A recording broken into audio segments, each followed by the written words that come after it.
Howdy y'all, you got the Bulldog on the channel. We're going to attempt a start to finish on this 2000 Chevy Blazer. Got a 4.3 in it. What we're doing is the lower intake on this thing. Now, step one, where you want to start, is unhook the battery, because you got to pull the alternator off. It's a little bit easier when you're not, making fire when you touch something. Next, what I do is I go ahead and knock the clutch fan loose down here. I've already popped it loose down here. You can barely turn that, but I'll show you as we go along. I'm going to pull this fan shroud out. I might go ahead and take the belt off and take the air conditioner off. You take the air conditioner off and you can reach over and set it down over here. That's why you take the battery off first. But you can do this without downing the AC. You take this compressor and you just kind of lay it over here on top of everything and strap it down. Don't touch the fender. Okay, I've got the the air conditioner compressor off, laying over there on the battery. These nice long hoses give you some leeway. I took the air cleaner and tube and everything out of there. That gives me a little bit of room. You got a switch on the back side of the AC compressor here to take off. And of course I unplugged the clutch up here. Take off this throttle bracket. You can get to the bolt for this corner a lot easier. And now we pull your fan shroud out. You got 2 bolts down here, 3 bolts across the front, and 2 bolts down here. This is a vent line for the front axle. Unhook it, set it off to the side. Okay, we got the shroud out, we got the fan out, got the belt off. We're gonna knock off the tensioner here, pull the alternator, and this whole bracket we can pull off with just, I think 3 bolts. This bracket over here is a little bit more difficult.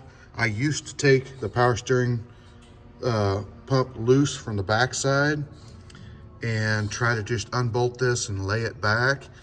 You run the risk of bunging the radiator. It's still in the way. You're fumbling around. So now I go ahead and pull the pulley off and unbolt the pump from the bracket and unbolt the bracket from the motor and just slide it off and get it out of the way. Is it more work? Well, that's debatable. It's more work pulling the pulley off than it is just pulling the bracket and moving it. But it's hard to get to the backside to take the pump loose. And then once you do, it's floating around on there. You know, you're trying to keep it upright to not bung the radiator. You've got a strap on it pulling it over here. It's still in the way, so I just get it out of the way. The reason for that is right here.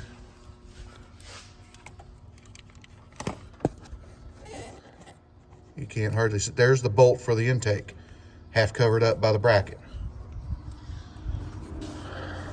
That's sometimes why we hate engineers. The V8s, I think they shelf over a little bit actually. So you got to get it out of the way.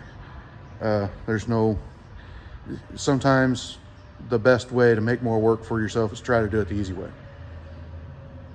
I went ahead and bought a power steering puller kit and puller installer and all the whole bit. I had a puller and then I used to deal with bolts trying to pull it back in. Then they quit giving the bolts out, and so I was trying to make bolts because it takes an all thread. The all threads that they sell are really cheap and they would strip out after 1 or 2 uses or it wouldn't pull it on at all. So we're gonna do it the right way. Before you start pulling on this, take you a thread chaser and chase out the threads in that shaft, because the last thing you want is to have them full of junk whilst you're trying to install your puller.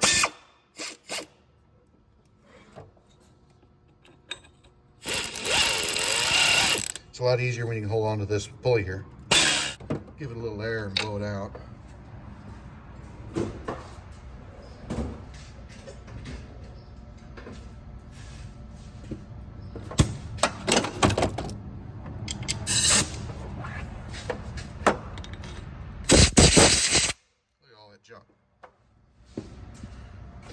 take a straight pick, confirm how deep that's going to be.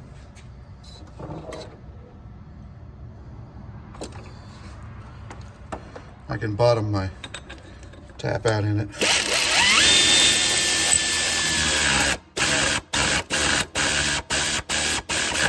Okay.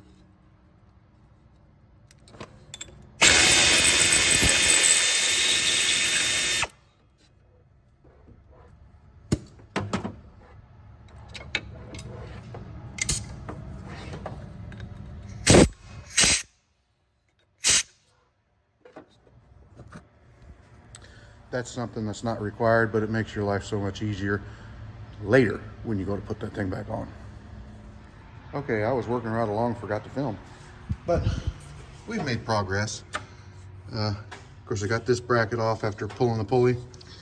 This conglomeration over here, I didn't pull the alternator off of it. I just unhooked everything from the alternator. And then, of course, it's got brackets and hose bracket on the back side of it. Everything got to be, you know, unclipped and everything. And I just pulled the whole assembly off. You do have to take the tensioner off because one of the bolts is underneath of it. I got the distributor cap out of the way, everything unplugged. Now we're going to take this distributor out.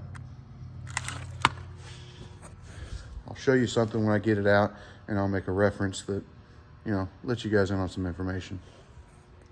All right, the reason that I was talking about this is this gear down here on the end of the distributor wears down, and these 4-3s are locked into place.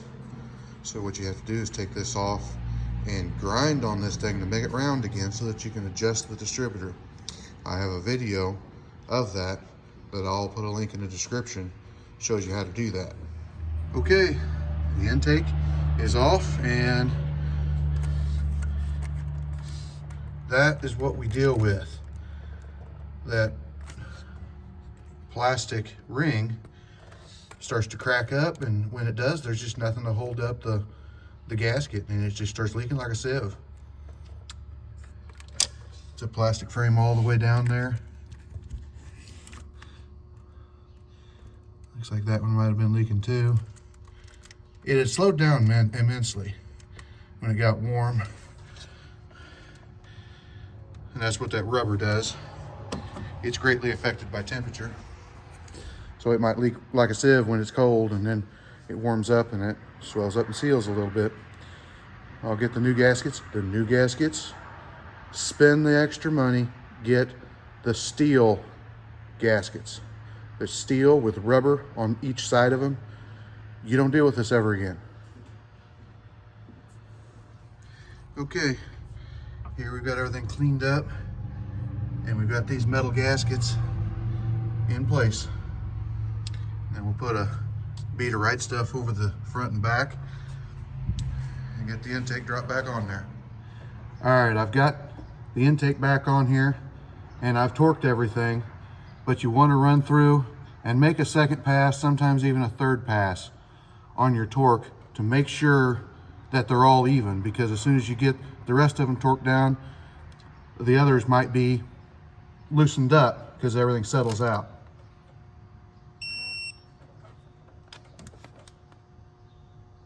So that one moves.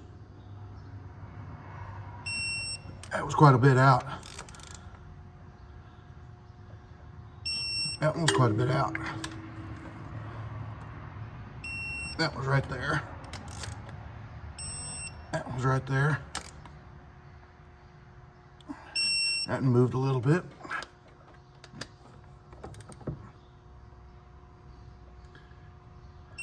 That one moved a little bit.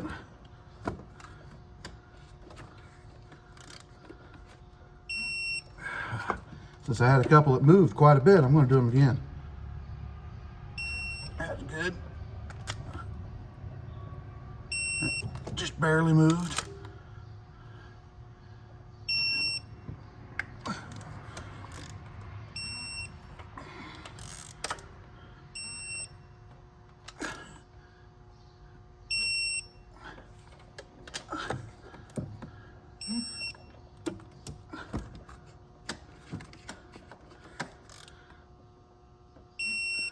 All right, start throwing things back together. Okay, we're back on, we're torqued. I got the distributor in, I got the cap on. Now, one thing that I want to back up a little bit and tell you is that the freaking wires that go across there, they could have put a master plug on one side so you can unplug it and lay it over, but they didn't do that. What I did was I unplugged the coolant temp sensor that was over there and everything from this area, and I had enough wire loom to get it up over the front, and I just took a bungee there and kind of bungeed it down forward. That way it was out of the way of putting this intake in. And then you got the fuel lines back there you got to deal with. I never take off any of the clamps that hold them in place. I just break the nuts loose, spin them off, and then when I set the intake down into place, I just kind of angle it just a freckle so that I get the things started in the fuel and then set it down on there. After you do a dozen of them or so, you get to where you line up them holes just like that, and it's you know, it's a lot easier. But you know, experience is never easy. Okay, we're all back together, and I'm sorry I didn't film much when we went back together, but basically it's reverse removal. So I did get it fired up, and I set the index on the cam.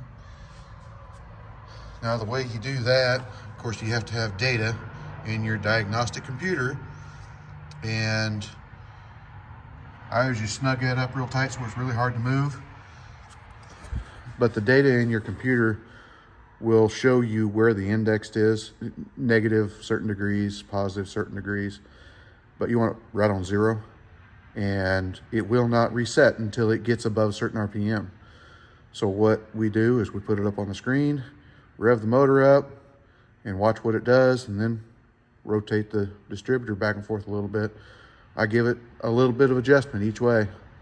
It was plenty. When I dropped it back in, it was -2. So I just went ahead and moved it that other 2 degrees, put it on 0, finished tightening it up, and I've had it running. It sounds better, and we're bleeding the cooling system out here. Get ready. Now, I run it a little bit. I make sure that I can't get any antifreeze into the crankcase. I drain it all the way out first. Now, I run it a little bit, and then I change the oil. That way all the contaminants are mixed up in the oil, and it goes out the pan when it does that. And you see in the valleys, there's always oil and junk and everything up in there. Well, changing the oil doesn't do anything because it doesn't move. You run it, and it flushes all that down in the oil pan, and you get it out when you drain the oil. So that's my procedure on this intake manifold replacement on these 4.3 engines. Like, comment, subscribe, hit the little bell notification, share it all around. Talk to you later.